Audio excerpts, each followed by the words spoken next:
Kenapa kepala negara atau pejabat-pejabat tingginya di Indonesia saat ini tidak berhadapan dengan rakyatnya langsung, seperti halnya yang kita lakukan saat ini? Ya sudah, sekali lagi, Presiden Negeri Sontoloyo ini ya udah kita turun tangan aja, kita saling mengingatkan sekali lagi. Dan tujuannya ini adalah kita semua memerlukan guidance, termasuk saya. Kita memerlukan arah, kita memerlukan visi misi yang sama. Kita memerlukan kolektif dream atau mimpi yang sama gitu ya, di tempat tidur yang sama, mimpi yang sama. Ini penting sekali untuk kita menjadi negara yang berdaulat. Baik sahabat semua, kita akan mulai. Selamat malam, assalamualaikum warahmatullahi wabarakatuh, dimanapun sahabat berada saat ini di negeri tercinta, mulai dari Sabang sampai Merauke. Kita selama beberapa saat ke depan kita akan memberikan banyak informasi-informasi yang mungkin sahabat butuhkan, begitu juga saya gitu ya. Jadi pertama-tama saya ucapkan terima kasih kepada nakes atau tenaga kesehatan dan tenaga medis, para dokter dan rumah sakit yang telah berjuang melawan COVID, melayani pasien yang saat ini udah kapasitasnya 100%. Dan siapapun yang saat ini terpapar dan lagi isolasi mandiri, semoga kesehatan dan kesembuhan dapat segera didapati, sehingga imunitas tubuh kita terhadap virus menjadi sangat kuat. Dan sekali lagi, waktu kita terpapar COVID itu bukan death sentence atau hukuman mati. Itu adalah perjuangan. Dan sekali lagi, terima kasih kepada tenaga kesehatan, tenaga medis, rumah sakit. Anda pejuang terdepan. Anda adalah pejuang-pejuang yang membawa bambu runcing yang mengalahkan penjajah itu. Dan saya dari hati yang dalam dan kita kaum New Mind mengucapkan selamat dan terima kasih berkali-kali. Terus semangat, terus semangat. Kami bisa apa? Kami hanya bisa menerapkan protokol kesehatan di manapun kami berada, dan kami mengurangi kegiatan berjumpa dengan banyak orang. Kami taat, dan kita harap hal ini semua bisa terlewati.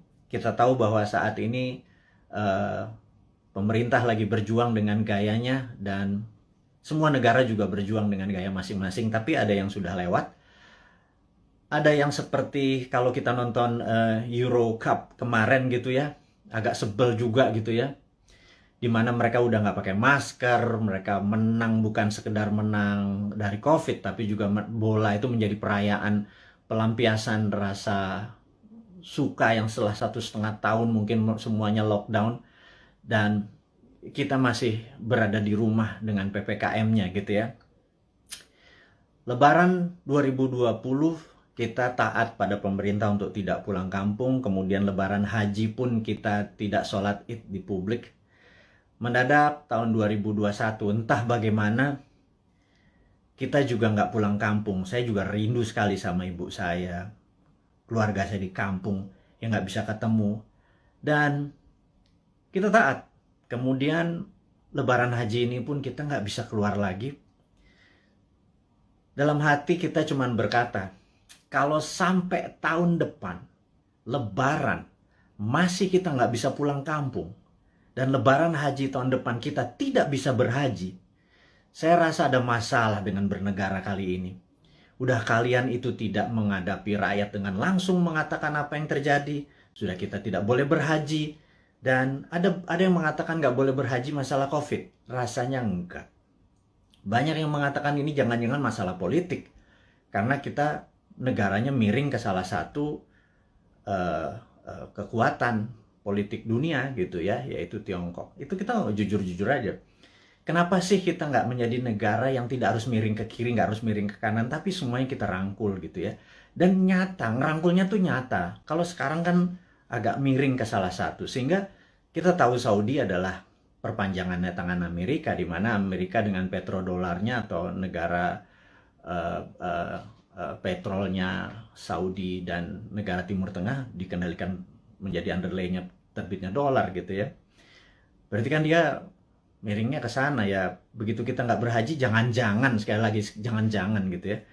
Ada yang bilang dana hajinya kepake infrastruktur. Saya pikir lah itu mah nggak nggak tahu juga saya apa yang terjadi di atas sana. Tapi ya mbok diterangkan gitu ya, jangan membangun narasi pakai buzzer. Buzzer sudahlah, udah masa lalu buzzer itu. Saat ini di DM kami di Bosman ini banyak buzzer-buzzer yang minta maaf, yang saya pikir no, kamu nggak usah minta maaf sama saya karena banyak keluarganya terpapar COVID juga gitu. Ternyata keluarga buzzer itu tidak anti, tidak kebal COVID juga, terpapar juga, dan ada yang meninggal juga. Akhirnya kapok juga jadi buzzer, kirain waktu jadi buzzer mereka tidak terpapar gitu ya. Nah, jadi udahlah, kita buzzer yang berjumlah ribuan itu nggak usah dipakai lagi.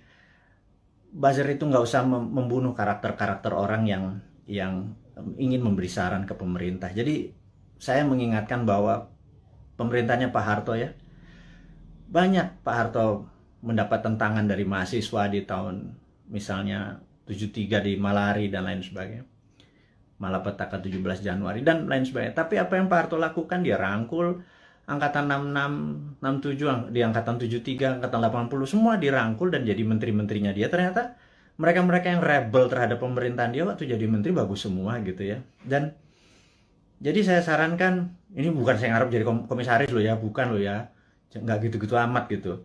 Tapi kalau ada beda pendapat, coba didengarlah. Kita nih cinta tanah air kok gitu ya. Niat kita satu, niat kita bersatu gitu ya. Jadi janganlah dibangun narasi malah karakter kita dibunuh. Bahkan kemarin ada Anti Mardigu yang menyatakan kita pro komunis, cinta PKC, Partai Komunis Cina. Orang-orang nggak akan pernah impress dengan informasi seperti itu. Terus kita membangun bala muda, dianggap kita membangun pasukan kelima seperti Partai Komunis Indonesia dulu. Membangun kekuatan petani diminta bersenjatai. Kemudian sewaktu Bosman mengambil pasukan muda, teenagers, yang berusia 14 sampai 20 tahun ya, yang belasan tahun itu yang pendidikan Pancasilanya sedikit, yang mengetahui bela negaranya juga sedikit, terus kita bangun kekuatan dengan teen camp, bala mudanya kita bangun, summer camp 4 hari kita didik apa yang kita ajarkan di Lemhanas, kita ajarin ke anak-anak, kita ajarin disiplin militer, kita menjadikan anak-anak ini adalah patriotis nasionalis. Itu dicap untuk membangun kekuatan untuk anti pemerintah oleh buzzer-buzzer. Saya pikir Anda keterlaluan gitu ya. Iya, dan saya yakin orang-orang yang menjadi sahabat Newman ini nggak pernah percaya dengan apapun yang buzzer-buzzer itu lakukan. Dan karakter-karakter kayak gitu udah kuno lah gitu ya. Anak-anak sekarang zilenial, milenial ini sangat-sangat pinter dan nggak kemakan lah sama buzzer. Anda sudahlah tobat aja lah para buzzer itu dan bersama-sama bangun narasi, jangan memecah belah bangsa gitu ya. Dan itu tadi informasi mengenai COVID. Jadi saya rasa malam ini saya ingin share sedikit tentang COVID ya. Jadi di seluruh dunia sudah 3,2 miliar vaksin tersebar, dan sahabat saya di Amerika baru aja pagi tadi menelpon saya, jadi malam di sana, bahwa Amerika itu menarik, bahwa 49,1% adalah natural herd immunity, alias mereka terpapar dan sembuh sendiri. Kemudian 13 sekian persen menggunakan vaksin. Jadi kalau 49 tambah 13 mereka sudah hampir 70%, alias sudah kena herd immunity-nya. Jadi kalau 10% lagi divaksin dalam waktu 3 atau 4 bulan, kemudian Amerika sudah melewati herd immunity. Dan Eropa juga sama. Saya pernah menceritakan di video narasi bahwa pemerintah Belanda menyatakan menggunakan herd immunity, jadi benar-benar dilepas warganya, dikasih vitamin, dan sistem rumah sakit dikuatin dan dilindungi mereka-mereka yang rentan, ada komorbid dan usia tua. Dan terbukti bahwa sekarang negara-negara Eropa bahwa 40% menggunakan natural herd immunity, yang 20-30% pakai vaksin. Jadi vaksin minoritas, mayoritas adalah menggunakan herd immunity. Indonesia saat ini mungkin yang herd immunity berdasarkan data di bawah 10% yang terpapar dan sembuh, yang tanpa gejala dan lain sebagainya. Kemudian yang kita baru berapa persen ya, dengan kecepatan 250.000 suntik per hari, 3 tahun lagi kita mendapatkan herd immunity itu mungkin sekarang baru 20-25% yang sudah dikatakan kebal gitu ya. Jadi mencapai 70%, 80% pencapaian ini masih cukup lama. Jadi saya pikir kita ada ya sekali lagi bukan salah bernegara lah. Keputusan kemarin tidak tepat, tetapi jangan sampai sekali lagi tahun depan menjadi tidak tepat. Kita udah 4 kali minus loh, kuartal 4 kali minus growth ekonominya 4 kuartal.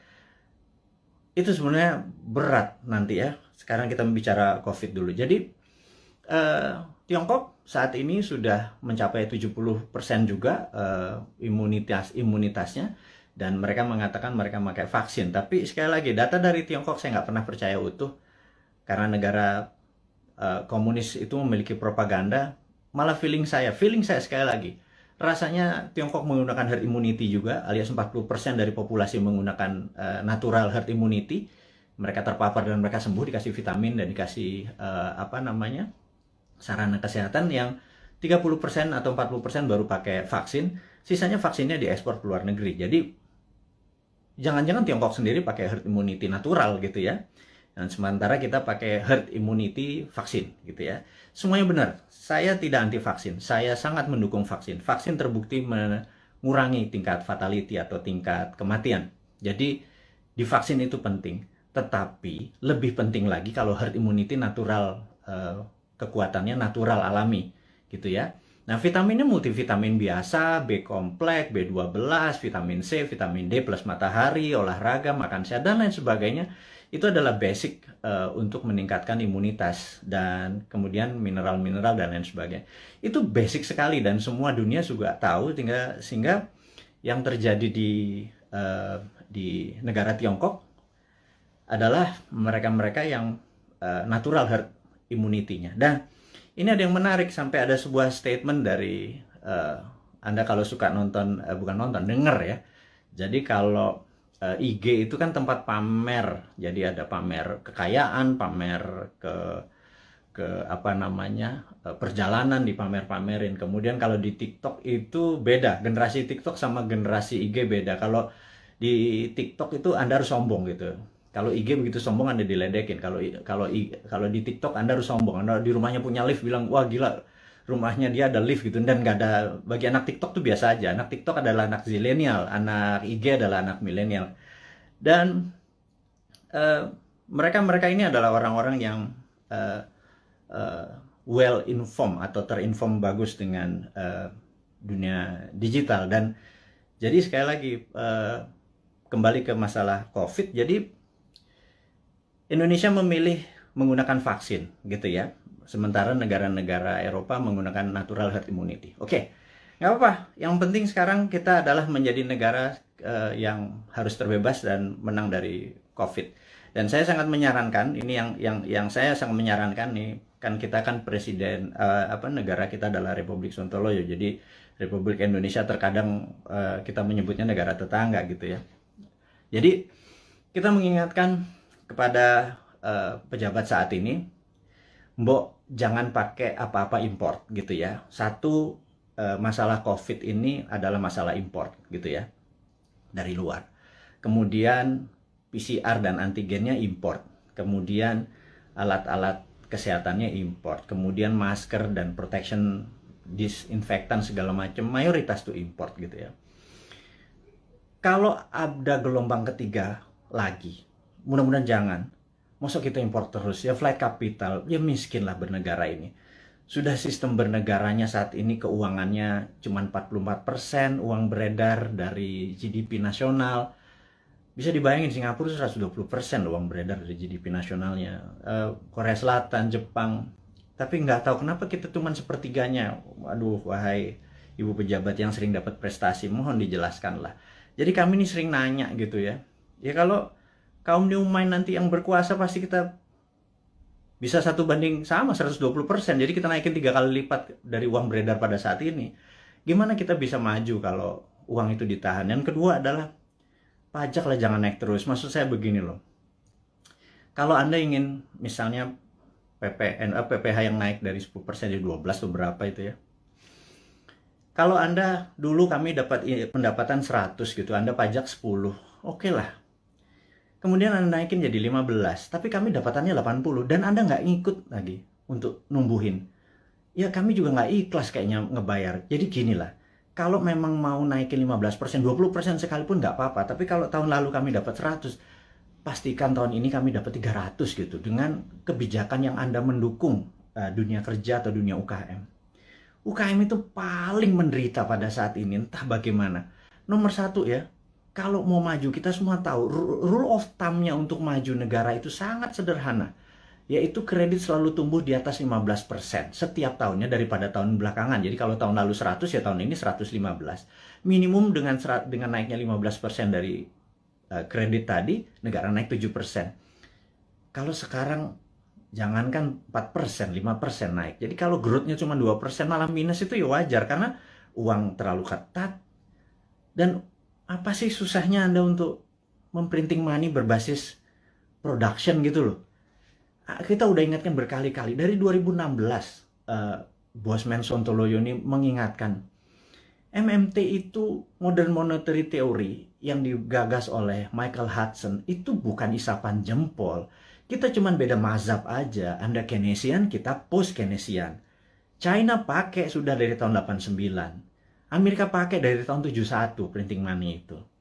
Terus negara Eropa, negara Jerman pakai semua. Ini untuk menyelesaikan masalah COVID ini ya, Tiongkok pun melakukan printing money saat ini. Dan kok kita malah minjem sih? Aduh, gimana sih? 6.500 triliun loh. Itu bunganya aja udah hampir 3.300 triliun. 300 triliun kalau buat beli obat itu selesai masalahnya, gratis semua, PCR gratis, antigen gratis. Kalau PCR-nya bayar, antigennya bayar, gimana kita mau travel? Terus udah kayak gitu, dengan PPKM kita ini udah taat sama ininya, tapi semuanya bayar gitu ya. Vitamin bayar gitu ya. Terus pajak bayar, terus kita pokok nggak pernah kebayar, negara sibuk bayarin utang, terus nambah utang. Aduh, ini mau mulai dari mana? Kita nih bertanya. Jadi sekali lagi, sahabat semua, kaum New Mind, kita ingin ke depan kita menjadi negara berdaulat. Jadi hari ini yang mau diinformasikan adalah gimana caranya kita di tahun 2045 Indonesia adalah negara superpower. Udah ya, itu adalah tema hari ini. Kenapa kita bilang ada yang penting dari Bosman hari ini mau mengumumkan sesuatu.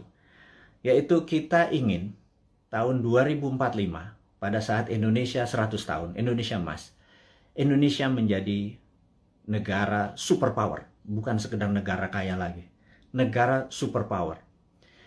Kita nggak bisa tumbuh hanya 5% atau 7% seperti janji-janji kemarin di dalam kampanye. Nggak bisa. Kita tumbuh harus lebih powerful dari angka-angka itu. Terus bagaimana membuat ini berdaulat gitu ya? Oke, sahabat semua. Saya ada beberapa informasi sebelum kita masuk ke topik ke sana, bahwa kita tahu saat ini negara-negara sudah kena herd immunity-nya dan kita masih belum.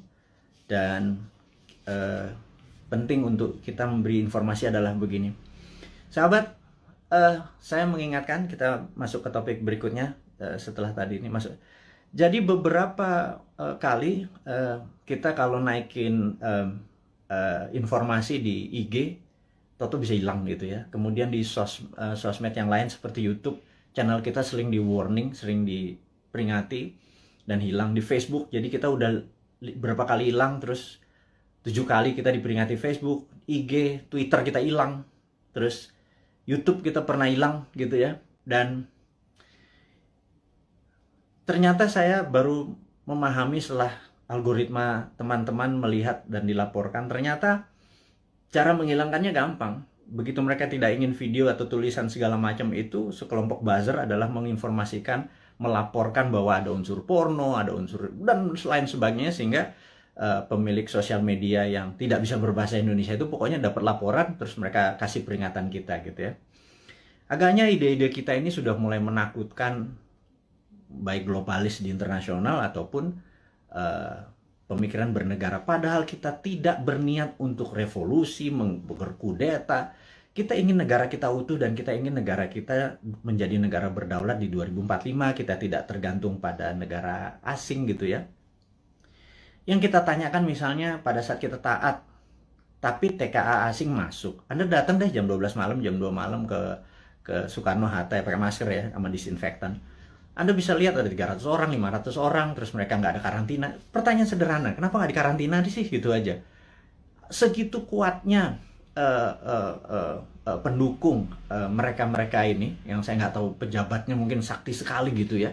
Sehingga waktu kita peringati, kenapa mereka bisa masuk? Kenapa kita taat, terus mereka asing bisa masuk, terus mereka bisa ikut bersama-sama komersial flight dengan warga negara Indonesia lainnya. Mereka tidak bisa berbahasa Indonesia. Dan jawabannya adalah jangan macam-macam, suruh diam kau, gitu ya. Karena nanti kalau negara itu tidak mau invest di Indonesia, Indonesia bisa rugi. Itu kalimat yang benar-benar menurut saya, lo gila ya.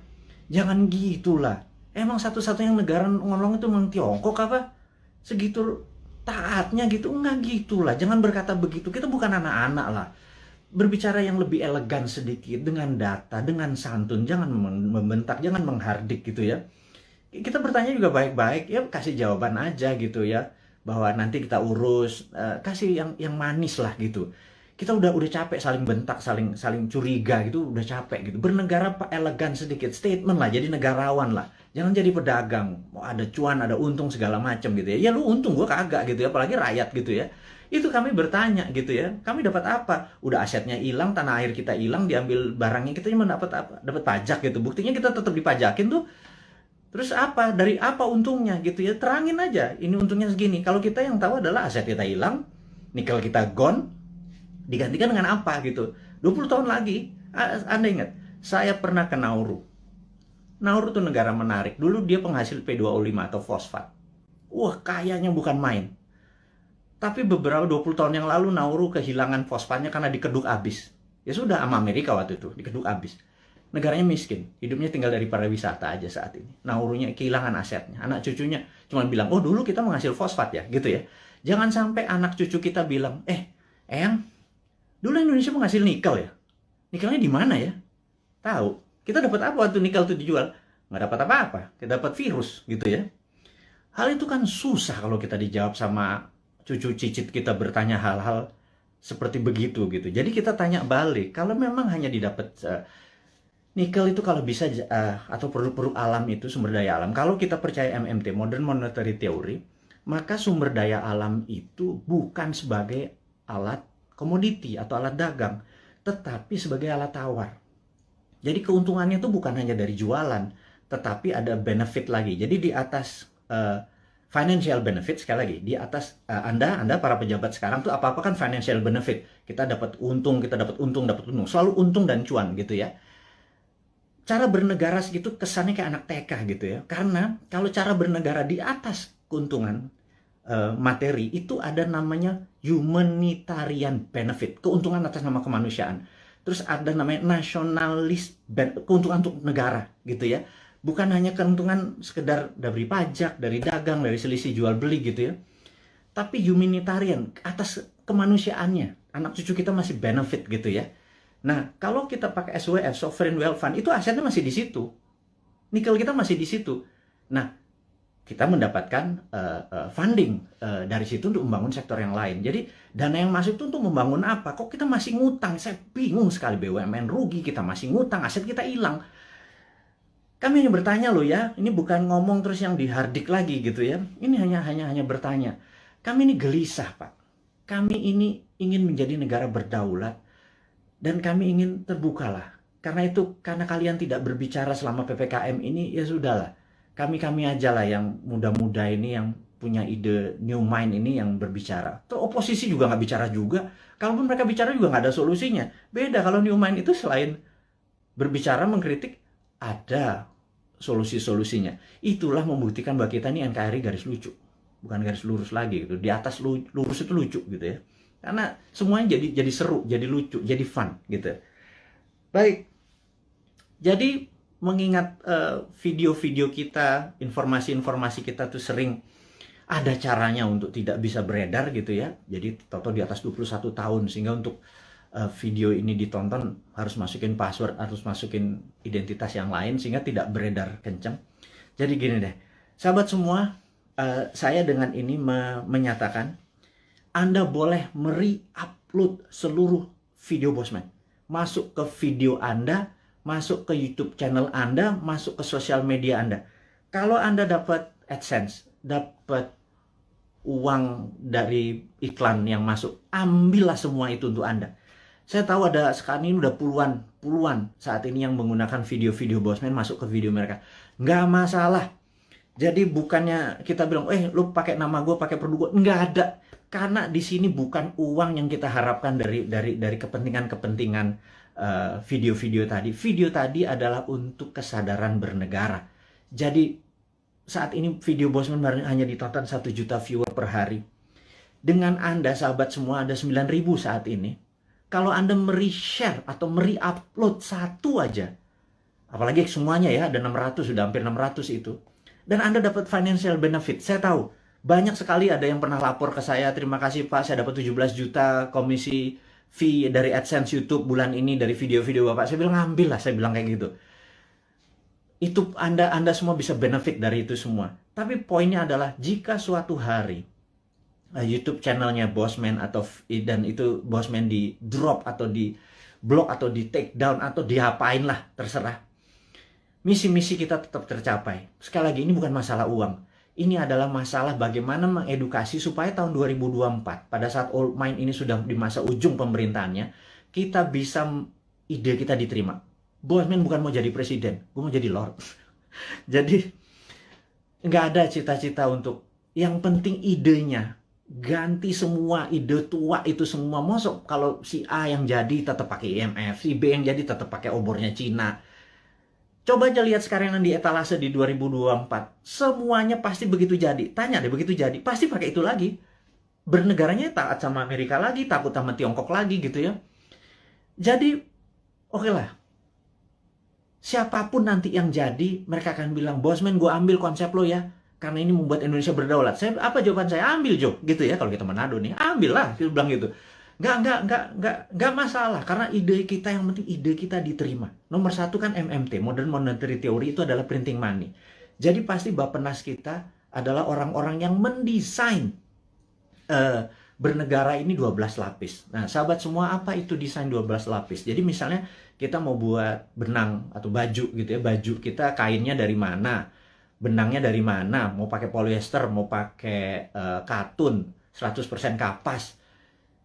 Terus kancingnya dari mana, mau pakai resleting dari mana, ada yang pakai batok, ada yang pakai plastik, ada yang segala macam itu kita bukan sekedar ini. Dan itu semua kita biayai, 12 level itu kita biayai, nanti distribusinya kemana, pakai jalanan apa, mobilnya apa, semua akan kita gunakan produk-produk lokal. Dan itu pakai printing money. Jadi printing money itu tidak bisa jalan sebelum project itu dihitung cost accountingnya, ya. Jadi John Bollard ini punya tulisan menarik, namanya Economic at War. Itu bukunya. Saya ini penggila buku, jadi hari ini kita baca tentang Economic at War. Jadi di tahun 45, pada saat sebelum perang, di tahun 36 sampai 39, pada saat Amerika dan sekutu Amerika, terutama Amerika dulu belum powerful sekali.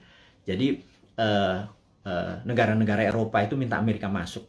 Terus apa yang dilakukan adalah mereka minta John Maynard Keynes, ada banyak sekali ilmuwan-ilmuwan, tokoh-tokoh ekonom di masa itu disuruh menghitung cost accounting.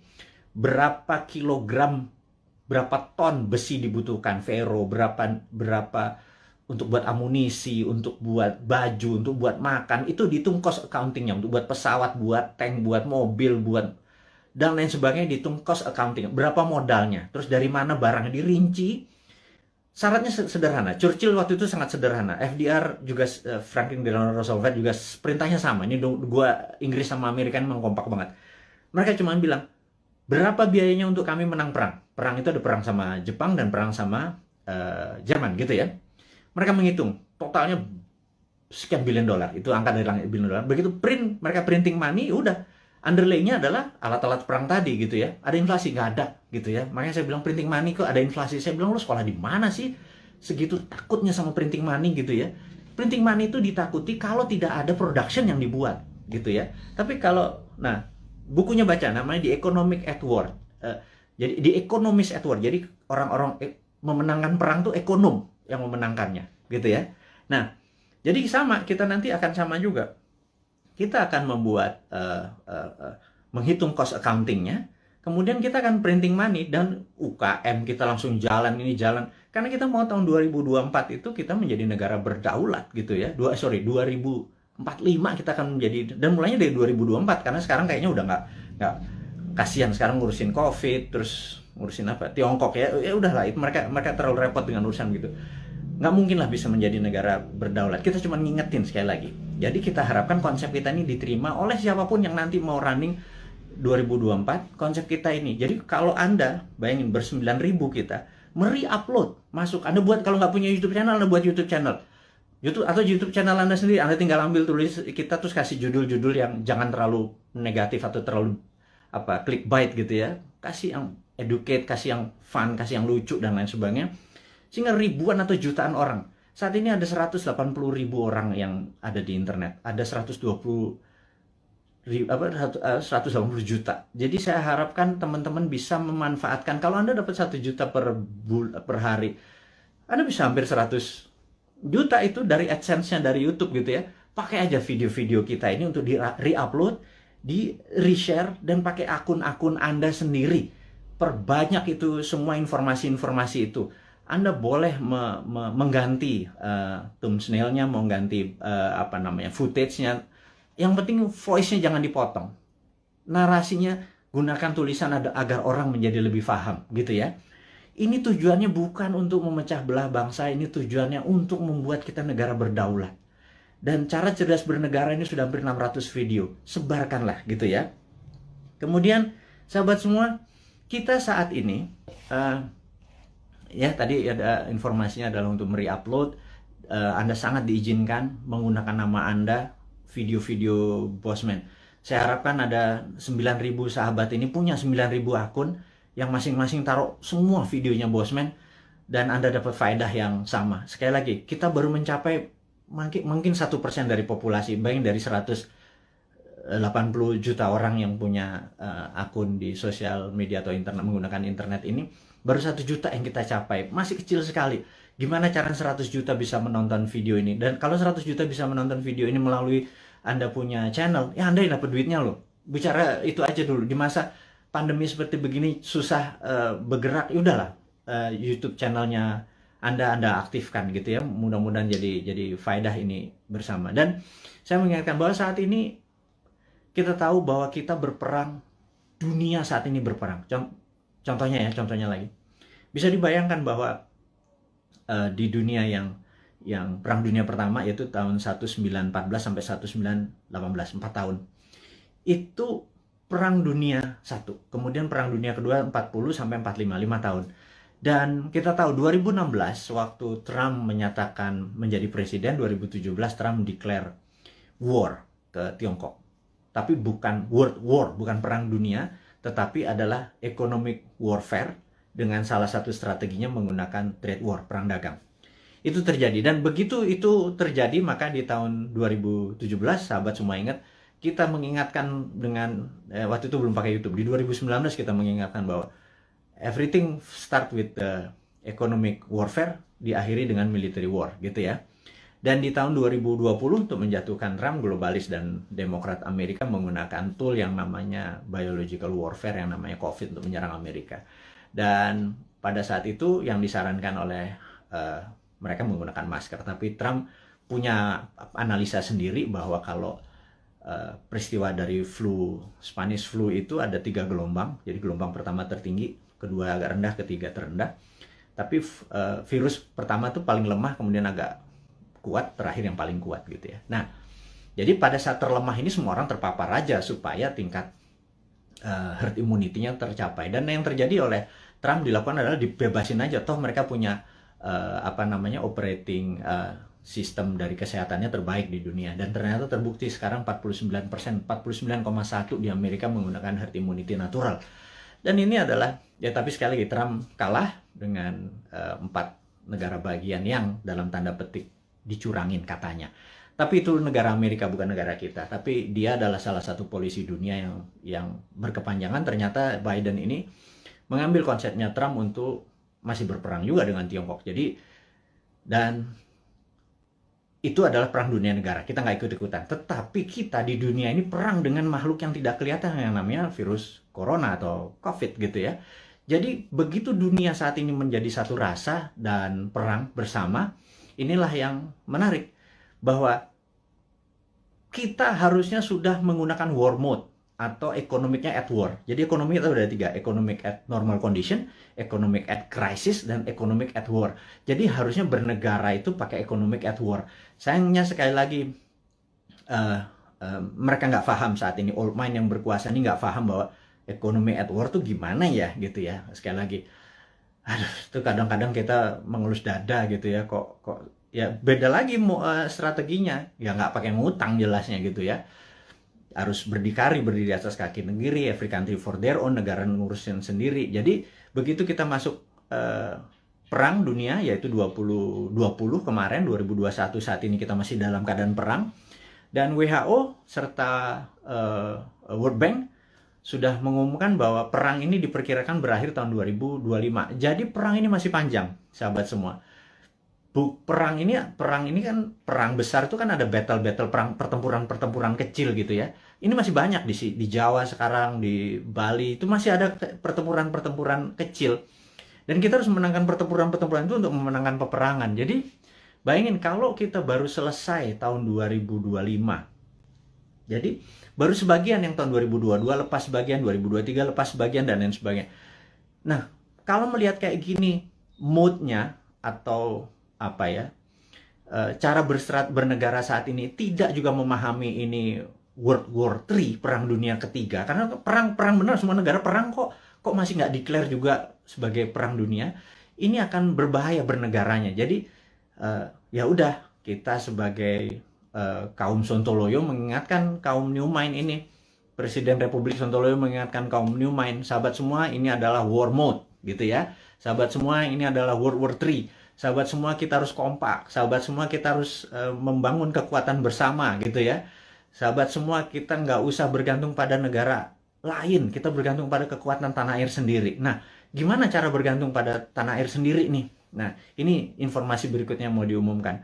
Jadi sahabat semua, kalau Anda punya UKM, sekali lagi, Anda punya UKM, Anda perlu dana. Saat ini di Santara ada sekitar 2 triliun dana dengan 280.000 investor receh ya. Sederhana ya, 280 investor tuh anggap masing-masing naruh 10 juta rupiah aja untuk invest di portfolio keuangannya, mau invest di UKM Anda. Jadi kalau 10 juta dikali 280 itu 2,8 triliun. Jadi ada 2 triliun. Sahabat semua, kalau Anda punya UKM, Anda perlu dana.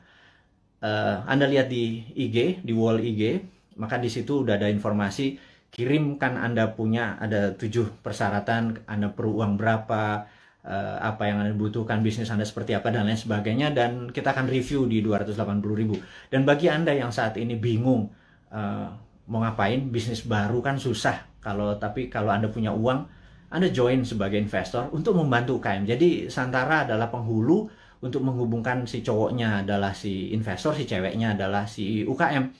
Dan saat ini Santara adalah perusahaan terbesar dan nomor 1 leading di perusahaan urun dana, ECF, Equity Crowdfunding, dan ini adalah kontribusi dan itu adalah kontribusi dari komunitas kita New Mind ini untuk membangun ekonomi Indonesia. Itu base-nya MMT kita kan pro pada UKM, pro pada bottom of pyramid. Jadi bukan yang piramid di atas, kita pro pada bottom of pyramid. Ini membuktikan bahwa kita bukan cuma konsep doang. Beginilah cara kita bergandengan tangan. Jadi tadi ya, nomor 1 kita re-upload, kemudian re-share apa yang kita punya informasi. Kedua adalah yuk gandengan tangan untuk membangun UKM. Karena UKM ini yang kuat terhadap masalah krisis ekonomi. Inilah yang membuat Indonesia nanti take off di 2045 adalah kekuatan UKM yang 40-50 juta itu. Tapi UKM itu mungkin kita bagi 3, ada kecil, mikro, kecil, dan menengah. Saat ini mungkin kita yang menengah dulu ya, ngapunten. Jadi kita belum bisa menolong yang mikro gitu ya, yang juga yang kecil gitu. Kita yang menengah dulu. Pelan-pelan. Tangan cuma 2. Organisasi kita masih muda gitu ya, baru 3 tahun. Tapi sahabat semualah yang bisa membuat kita bisa menolong menengah, kecil, dan nanti yang ke mikronya gitu ya. Makanya yuk gandengan tangan kita invest di UKM. Nah, kemudian ada lagi yang kami mau umumkan sekali lagi, teman-teman, bagi mereka yang saat ini ada kondisinya kita tahu nggak stabil ke depannya, tidak ada yang terbaik daripada uang Anda ditaruh di gold atau di emas gitu ya. Jadi daripada, dan emas itu kalau pakai fisik kan bisa bermasalah. Sebentar lagi Dinaran akan menerbitkan ATM Gold. Jadi Anda bisa buka rekening, beli emasnya. Anda bisa ambil kapan saja karena ATM Gold ini kita akan ada di kantor kita, kemudian akan ada di semua mall di Jakarta dulu, dan habis itu nanti ada di semua lokasi. Kita ingin lakukan itu segera. Jadi ini semua adalah untuk bakti kita, gimana caranya kita bergandengan tangan ke depan untuk menjadi negara yang powerful. Sahabat semua, sekali lagi saya mau mereview apa yang kita dapat hari ini adalah negara dalam keadaan perang, dunia dalam keadaan perang. Saya sarankan Anda untuk melakukan hal yang sangat penting yang namanya survival mode. Anda harus survive, Anda harus sehat, Anda harus semangat, Anda terus bersatu, Anda terus berjuang mengalahkan masalah ekonomi, masalah kesehatan. Kita bergandengan tangan, kurangi gerak. Jadi pada saat Anda ada masalah dengan keuangan, yuk kita bergandengan tangan dengan Santara. Yuk nabung di Dinaran. Dan jangan banyak gerak dulu. Sabar. Jadi kita momen ini adalah segalanya. Jadi survival mode. Jadi saat ini ikuti aturan pemerintah untuk PPKM. Stay healthy. Teman-teman semua, di akhir informasi hari ini kita ucapkan sehat selalu, semangat selalu, bersatu selalu. Gunakan seluruh kekuatan Anda untuk membangun Indonesia, terus berprasangka baik, terus kompak, dan percayalah Indonesia akan menjadi negara berdaulat di tahun 2024 mulainya, dan di 2045 Indonesia akan menjadi negara superpower. Dari saya, selamat menikmati hari Minggu. Sukses buat Anda semua. Wassalamualaikum warahmatullahi wabarakatuh.